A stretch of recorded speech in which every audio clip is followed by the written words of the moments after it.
Vou começar esse vídeo com a frase mais apropriada que eu encontrei. Vivemos tempos sombrios, onde as piores pessoas perderam a vergonha e as melhores pessoas perderam a esperança. Você já deve ter visto muita coisa sobre o tema até agora, como eu também vi. Mas como tudo é confuso e se trata de muita informação, eu decidi resumir a história para que você entenda em definitivo os fatos que rolaram para que a situação chegasse até aqui. E uma vez entendido, eu vou contar como que o mundo está reagindo a isso, como que o Brasil está reagindo a isso. E olha, tem coisa que não dá para simplesmente dizer que foi no calor do momento. Fica até o final do vídeo que você vai entender o porquê dessa expressão. E se chocar com ela.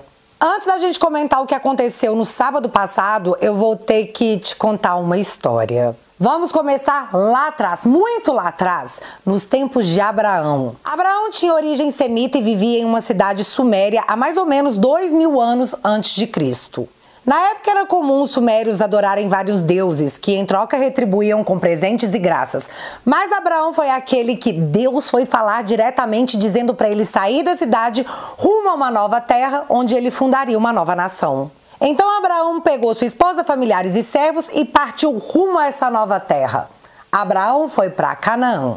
Ao chegar em Canaã, ele se deparou com uma terra deserta e, não conseguindo se estabelecer por lá, ele continuou andando, rumo ao Egito. Após uma passagem meio que turbulenta por lá, Abraão acaba por retornar para Canaã, a terra prometida. E dessa vez sim consegue se fixar e começar o que podemos chamar de povoado, através do comércio de animais e relações com outras pessoas. Durante um tempo longo, Abraão viveu bem em Canaã. Porém, até esse período da história, Abraão não tinha conseguido ter filhos, o que para a época era uma espécie de maldição, já que os filhos eram vistos como um sinal de prosperidade. Com o passar do tempo, sem conseguir engravidar sua esposa, Sara, a mesma decide que Abraão deveria ter um filho com uma de suas servas, para que a linhagem de Abraão prosseguisse. E assim aconteceu. Abraão engravidou uma serva de Sara e nasce seu primeiro filho, Ismael. Tempo após o nascimento de Ismael, o improvável acontece. Sara acabou engravidando e assim nasce Isaque. Após o nascimento de Isaque, Sara disse a Abraão que tanto a serva quanto Ismael deveriam ser expulsos, porque Ismael, como filho mais velho, seria o herdeiro beneficiado da herança de Abraão. E assim foi feito. É importante conhecer essa parte da história porque Ismael acabou formando o povo ismaelita, que são o povo árabe, e Isaque deu origem ao povo hebreu. Bom, Isaque teve um filho chamado Jacó, que por sua vez teve 12 filhos, e esses 12 filhos formaram as 12 tribos de Israel. Nessa época, os hebreus começaram a denominar-se israelitas. Após um longo período de seca, algumas dessas tribos decidiram migrar para o Egito. E aqui eu vou resumir muito essa parte da história, senão a gente não vai avançar.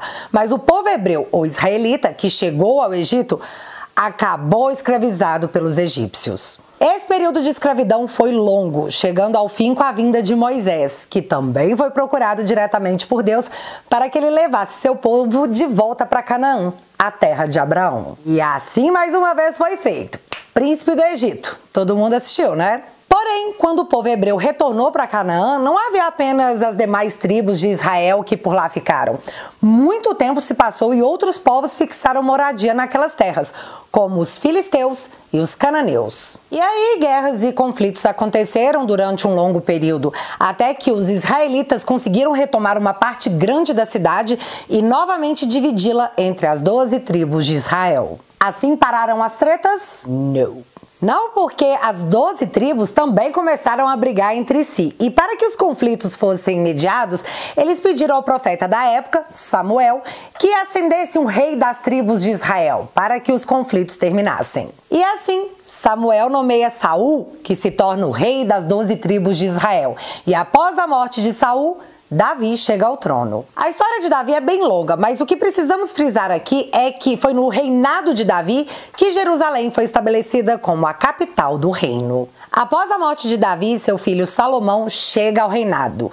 O rei Salomão foi aquele conhecido por toda a história como o mais sábio de todo o mundo. Foi no reinado de Salomão que foi construído o primeiro templo em Jerusalém para que os hebreus, ou israelitas, pudessem contemplar Deus. Só que após a morte de Salomão, as coisas voltaram a desandar. E assim o reino foi dividido ao meio, dando origem ao reino de Israel e ao reino de Judá. Tempos após a divisão, muitas tentativas de invasão, o Império Babilônico aparece e consegue derrotar os dois reinos, conquistando assim toda a terra de Canaã. Após essa invasão em 587 a.C., o rei Nabucodonosor determina a derrubada completa do templo sagrado de Jerusalém, levantado por Salomão, e leva a maior parte da população como prisioneiros e escravos para a Babilônia. Esse período ficou conhecido como cativeiro babilônico, e foi nessa época, nesse cativeiro, que os povos hebreus se uniram para que a sua cultura e as suas crenças fossem mantidas em meio a tantos povos distintos, já que na época a Babilônia era o reino mais desenvolvido da terra. Algum tempo após o início do cativeiro babilônico, Ciro o Grande, da Pérsia, invade a Babilônia. Ciro derrota Nabucodonosor e se torna dono de Canaã, mas decide libertar o povo hebreu sem implicar com as suas crenças. E assim eles retornaram para Canaã e começaram a reconstruir a cidade, além do templo de Jerusalém. Nessa época, Canaã passou a se chamar província persa de Judá, e o povo que lá habitava passou a ser chamado de judeu. Os mais velhos e mais sábios sobre os ensinamentos de Deus passaram a ser chamados de rabinos e retransmitiam os conhecimentos para os demais. Mais um tempo depois vem Alexandre o Grande, que começa sua expansão e derrota os persas e passa a ser o novo dono de Judá. Essa invasão grega teve o apoio dos judeus, que naquela época se desenvolveram politicamente, conseguindo determinar suas próprias leis, baseadas nos mandamentos entregues por Moisés lá no Monte Sinai.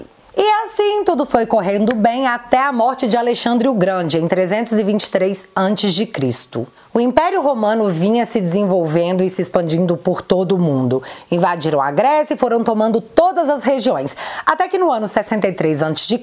eles conquistam Canaã, na época chamada Província de Judá, e que após a invasão romana passou a se chamar Província Romana da Judéia. Abalados com a expansão e o domínio romano sobre suas terras, conflitos e tentativas de resistência se tornaram comuns, até que em 70 d.C., para frear as revoltas do povo judeu, o Império Romano decidiu não só combater, mas por fim a resistência, derrubando o Templo de Jerusalém. Já em 132 d.C., o imperador romano Adriano acaba com Jerusalém e expulsa o povo judeu. Uma perseguição brutal começa, fazendo com que os judeus saíssem de Canaã, fugindo para outros lugares da terra, o que ficou conhecida como a diáspora judaica. Expulsos, muitos judeus foram para a região do Irã, mas a maioria se espalhou pela Europa e lá ficaram por um longo período. E aqui eu vou dar um pause na história de Israel para que você entenda onde a Palestina entra no enredo. Então, eu acabei de contar para vocês que o imperador romano Adriano perseguiu os judeus até saírem de Canaã, renomeada de Judéia pelos romanos, certo? Beleza, esse mesmo imperador Adriano, com a expulsão dos judeus, recebe outros povos para habitarem aquelas terras, muitos descendentes dos antigos cananeus, e rebatizou a terra como Síria-Palestina. Mas a escolha do nome Palestina não foi aleatória. Palestina em latim seria Peleshit, em hebraico. E Peleshete significa filisteu. Logo, Palestina, terra dos filisteus. E só para contextualizar direitinho, desde os tempos bíblicos, os filisteus são tipo inimigos dos israelitas. Então o imperador Adriano fez isso para humilhar mesmo o povo judeu expulso. Nos tempos atuais, foi tipo sacanagem para fazer doer, já que os judeus ousaram se rebelar contra o Império Romano. Não se sabe exatamente quando o povo da Palestina se converteu ao islamismo, se foi antes ou após o início das cruzadas. Mas isso é só um detalhe histórico. Portanto, podemos dizer com toda tranquilidade que o povo palestino não tem culpa de nada que rolou. Foram chamados para habitar uma terra e lá cresceram e multiplicaram. Dito isso, nunca existiu um país chamado Palestina. Após o que eu contei para vocês, a Palestina passou a ser uma região nomeada por Adriano. E assim foi por um bom tempo. Ao longo dos anos seguintes, a região foi tomada por vários impérios diferentes. Eram travadas guerras e o vencedor levava a terra.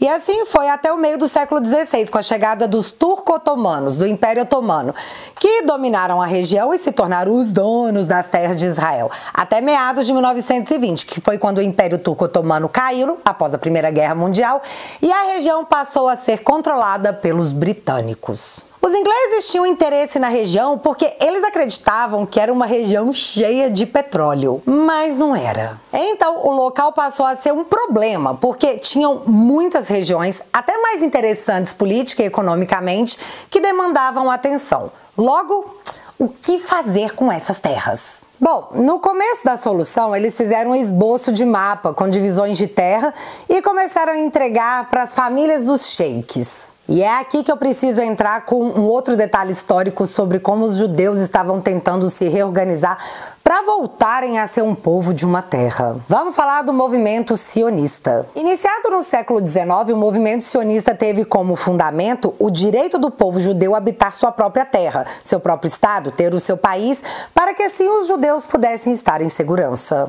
E essas terras deveriam ser preferencialmente na região da Palestina, porque você lembra?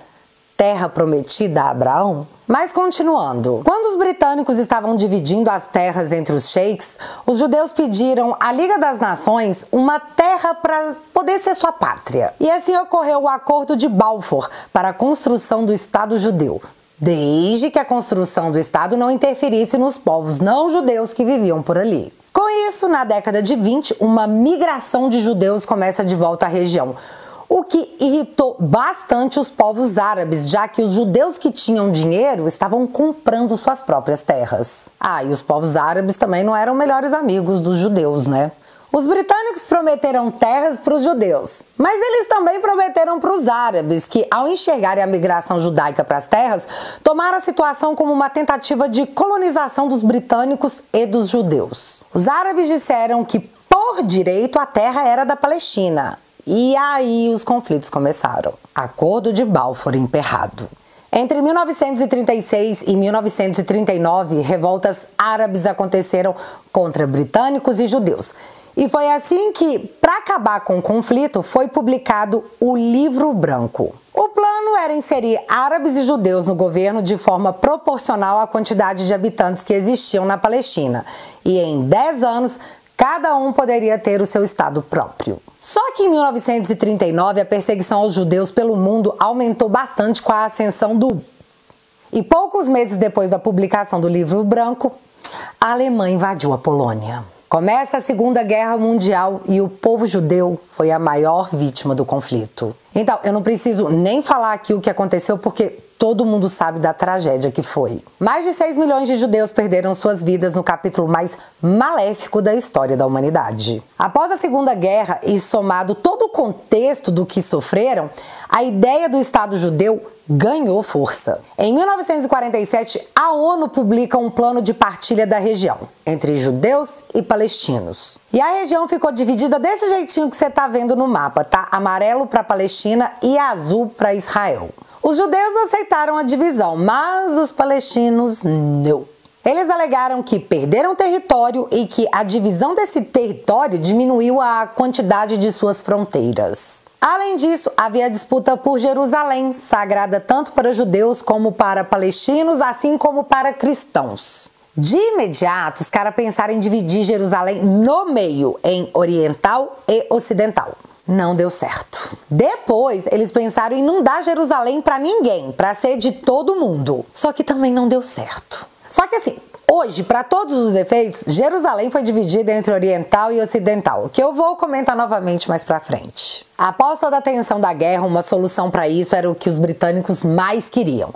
E mesmo que a Palestina não concordasse com a divisão feita pela ONU, em 1948 Israel declara sua independência. Só que no dia seguinte, no outro dia mesmo, Egito, Líbia, Síria, Jordânia e Iraque declararam guerra ao recém-criado Estado de Israel, além de não reconhecê-lo como um Estado independente. A Guerra dos Árabes contra Israel terminou em 1949, com a vitória de Israel. Após essa primeira guerra, mais de 750 mil árabes deixaram suas terras, porque foram expulsos, porque ficaram com medo de morar na região ou porque quiseram sair. Assim como a expulsão dos judeus ficou conhecida como diáspora, a saída do povo árabe após a guerra ficou conhecida como Nakba, que em árabe significa catástrofe. Em 1964 foi fundada a OLP, Organização para a Libertação da Palestina, que tinha como objetivo recuperar as terras palestinas e o retorno do povo que tinha saído de lá. A figura mais famosa da organização era Yasser Arafat, criador do Fatah, um grupo feito para negociar com Israel em busca do Estado laico palestino. Após a saída dos árabes, mais judeus migraram para Israel. E a coisa foi entrar num grau crítico em 1967, com o início da Guerra dos 6 Dias, porque durou 6 dias. Percebendo uma movimentação dos egípcios em suas fronteiras, Israel não pagou para ver e atacou os aeroportos militares do Egito, destruindo a sua frota aeronáutica. Na sequência, as tropas israelenses invadiram a península de Sinai e a faixa de Gaza, que eram territórios egípcios, deixando assim seu inimigo mais poderoso neutralizado. Na sequência, Síria e Jordânia atacaram Israel, que respondeu ao ataque e invadiu esses países. Foi nessa época que Israel fixou algumas moradias na área da Cisjordânia e que causam polêmica até os dias de hoje. Com a vitória de Israel na Guerra dos 6 Dias, o seu território aumentou bastante. A Liga Árabe repudiou os ataques e diz que Israel não tinha motivos para atacar o Egito. Em resposta, Israel disse que o Egito estava descumprindo acordos e que só atacou para se defender. Temos agora um período de paz?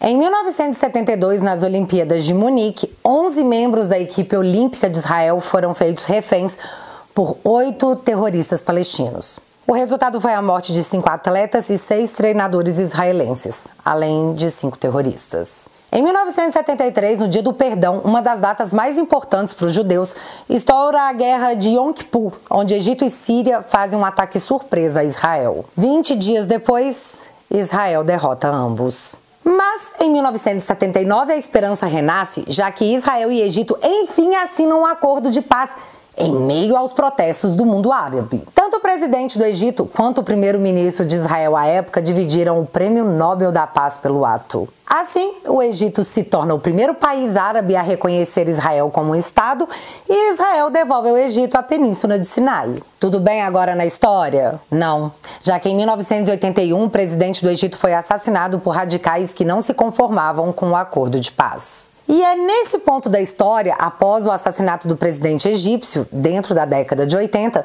que nascem 2 grupos radicais para lutar contra Israel: Hamas e Hezbollah. O Hezbollah foi criado na Guerra Civil Libanesa. Já o Hamas foi criado em 1987 durante a primeira rebelião de palestinos que tinham como objetivo combater Israel. Essa rebelião ganhou o nome de Intifada e estourou após um acidente entre um caminhão e um ônibus que transportava trabalhadores palestinos. Teve quem não enxergou aquilo como um acidente. E pronto, era a gota que faltava. Dessa forma, bases israelenses foram atacadas por quase 6 anos. O que deu fim a essa primeira intifada foi a assinatura do Tratado de Oslo, onde Yasser Arafat, líder dos palestinos, e o primeiro-ministro israelense assinaram um acordo de paz. Um ano antes da assinatura do tratado, a OLP reconheceu Israel como um Estado e Israel reconheceu a OLP como o representante do povo palestino. O Acordo de Oslo determinava a retirada militar da faixa de Gaza e da Cisjordânia, deixando as terras sob controle dos palestinos para que, enfim, a Palestina tivesse o seu próprio Estado. Em 1994, chegou a vez da Jordânia também reconhecer Israel como Estado, se tornando o segundo país árabe a fazê-lo. Tudo parecia bem, até que em 1995 esse primeiro-ministro israelense foi assassinado por um judeu que não concordava com a assinatura do Tratado de Oslo. Cara, tava tão perto. Após isso, os movimentos de paz não seguiram adiante. Já nos anos 2000, uma nova intifada começa após a visita de Ariel Sharon, um político israelense, à esplanada das mesquitas, que é um lugar sagrado tanto para judeus quanto para muçulmanos. Mas o cara ter ido lá foi encarado como uma afronta, desencadeando o conflito que terminou só em 2005. Já em 2017, o Hamas tentou novamente uma terceira intifada, dessa vez porque Trump reconheceu Jerusalém como capital de Israel. Só que essa tentativa não chegou nem perto das proporções das outras duas. E o que pegou é que, após a Guerra dos 6 Dias, Israel retomou o controle de toda Jerusalém. Mas reconhecer a capital de Israel em Jerusalém é assumir que ela também não vai poder ser a capital do Estado ainda não criado da Palestina. Jerusalém atualmente é uma capital em disputa. Hoje os palestinos vivem na Cisjordânia, uma área que não pertence à Jordânia. E como o Estado palestino não foi criado, ela atualmente não pertence legalmente a ninguém. Mas é lá que vivem os líderes palestinos. E essa aí foi a desculpa que Israel deu para os bairros que avançaram para a área da Cisjordânia. Israel disse que não está invadindo nada porque esse território não pertence a ninguém. Espertinhos. Outra área que não pertence a ninguém é a faixa de Gaza, que hoje é território palestino, habitada por palestinos e dominada pelo grupo terrorista Hamas. O Hamas é o rival do Fatah, criado pelo Yasser Arafat, porque, como eu disse, enquanto o Fatah quer a resolução do conflito com Israel e a criação do Estado laico palestino, o Hamas, em seu estatuto de fundação, apenas quer o fim de Israel e a criação de um Estado religioso. Portanto, é extremamente errado dizer que o Hamas está defendendo os interesses da Palestina e do povo palestino. Não está. O objetivo do Hamas é a destruição do Estado de Israel e a criação de um Estado islâmico no lugar. O Hamas trabalha com a Jihad Islâmica, que são os mesmos fundadores da Al-Qaeda, que têm em comum o desejo de remover os traços ocidentais da região para a hegemonia muçulmana. Isso é fato.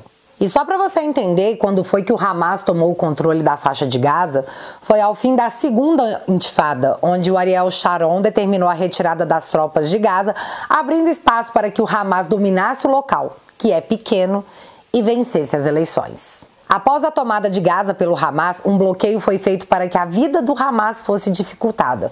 Mas como existem 2 milhões de palestinos na faixa de Gaza, essa população também é atingida. Desde então, o Hamas segue atacando Israel, que, quando revida, é acusado de usar uma força desproporcional, mas segue se defendendo, dizendo que só revida porque a sua população civil é atacada. E é após toda essa história que nós chegamos aos eventos recentes de 7 de outubro de 2023, onde o mundo acordou com as redes sociais repletas de vídeos inacreditáveis. Eu não vou entrar aqui em muitos detalhes, mas o que ficou claro foi que o Hamas invadiu Israel e tirou a vida de homens, mulheres, crianças e idosos de forma indiscriminada. A crueldade era tanta que tiravam a vida das pessoas, pegavam seus celulares, filmavam e postavam no Facebook para que toda a família e amigo assistissem às cenas de barbárie. Não foi um ataque ao Estado de Israel, foi um ataque às pessoas, à população, aos civis. A palavra adequada é massacre. Não foi um ato de reivindicação de nada, foi um ato de ódio, de maldade, de crueldade. O maior ataque terrorista desde o 11 de setembro, onde mais de 3 mil pessoas perderam suas vidas. Em Israel, nesse ataque, já são mais de 1.200 pessoas. O pastor Rodrigo Silva comentou algo que é importante a gente refrisar. É o maior ataque aos judeus desde a Segunda Guerra Mundial. Enfim, todos viram. Logo na sequência do ocorrido, Israel declara guerra ao Hamas. E é aí que entra, eu não sei se de forma proposital ou por ignorância, porque não é uma guerra declarada contra a Palestina e seu povo. É uma guerra declarada contra um grupo terrorista. Nesse, eu vou dizer, engano, muitas pessoas se declararam apoiadoras da Palestina e dos atos do Hamas, como se o que o Hamas fez fosse justificável perante as demandas da Palestina. Eu vi os piores comentários de gente que até pouco tempo atrás chamavam quem discordavam deles de nazis. Disseram que Israel promove um apartheid e por isso Israel deve pagar. A política brasileira se tornou inacreditável, como podemos ver em algumas matérias a seguir. Parlamentares do PT são contra a moção de repúdio a Hamas. Sessão da Câmara é suspensa após parlamentares do PT colocarem propositura de repúdio a Israel em meio à condenação do ataque terrorista do Hamas. Por ora, Brasil não vai propor sanções ao Hamas no Conselho de Segurança da ONU, da qual o Brasil esse mês é o presidente. MST chama a ação terrorista do Hamas de brava resistência. E após a repercussão óbvia, o MST apaga a nota de apoio à Palestina que citava a reação legítima a Israel. O assessor especial da Presidência da República para Assuntos Internacionais, Celso Amorim, já escreveu a apresentação de livro do Hamas, onde ele disse que o Hamas ter papel central na Palestina é encorajador. A nota do Itamaraty para noticiar a vida perdida de 2 jovens brasileiros veio com um frio: falecimento de cidadão brasileiro em Israel. Falecimento? Sério?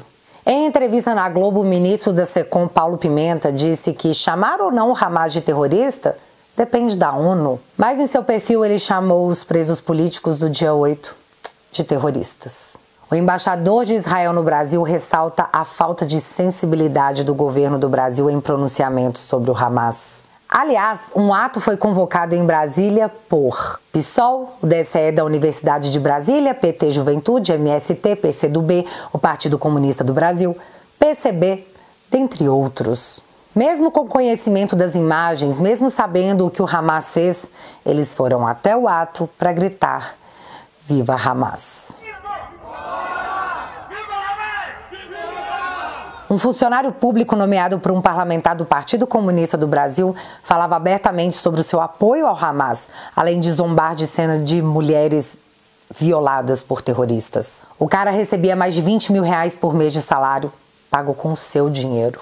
Após a repercussão, foi exonerado, apagou as redes sociais e disse que agiu no calor do momento. Mônica Valtvogo, da Globo, trouxe em seu jornal a relação próxima entre PT e Hamas. E após o jornal ir ao ar, ela foi mega atacada na internet. No outro dia, ela volta dizendo que usou a palavra errada, que o certo seria dizer que parte do PT tem simpatia pelo Hamas, já que em 2021, 20 parlamentares de esquerda assinaram um manifesto condenando a classificação do Hamas como organização terrorista. Entre eles, hoje, 2 ministros de Estado. Paulo Pimenta, que disse que só a ONU pode dizer que o Hamas é terrorista, e Alexandre Padilha, que às vésperas do ataque a Israel, recebeu em seu gabinete o servidor público exonerado por, no mínimo, antissemitismo. Gente, até o Papa se manifestou dizendo que Israel tem o direito de se defender. Então, entendam uma coisa, você pode apoiar o povo palestino, é justo e legítimo. Todos nós devemos nos solidarizar com os inocentes dessa tragédia causada pelo Hamas, de um lado e de outro. O que você não deve fazer é apoiar terrorista, porque isso é injustificável. A morte ao léu de civis judeus foi o que gerou a parte mais trágica da história da humanidade. Não há recreio em 2023, não existe argumento para te embasar. E eu não sei até onde vai essa guerra, mas eu espero, para o bem dos inocentes, que ela termine logo. Que os brasileiros em poder do Hamas sejam libertados. Na verdade, não só os brasileiros, mas todos os que estão em posse desse grupo terrorista. E claro, que Deus possa dar conforto a todas as famílias. Para encerrar, muita gente está questionando por que agora? Por que o Hamas está fazendo isso agora? Aliás, já foi anunciado nessa quarta que o Hezbollah também está entrando no conflito. Mas o que foi que aconteceu nesse tempo que a gente não viu? Segundo Netanyahu, o primeiro-ministro de Israel, em setembro desse ano, Israel e a Arábia Saudita estavam próximos de assinar um acordo de paz. Se a Arábia Saudita assina um acordo com Israel, enfraquece toda a revolta árabe contra Israel. E num momento de guerra, sentar para assinar esse tipo de acordo não é prioridade. Aliás, o revide de Israel pode interferir no ânimo da Arábia Saudita.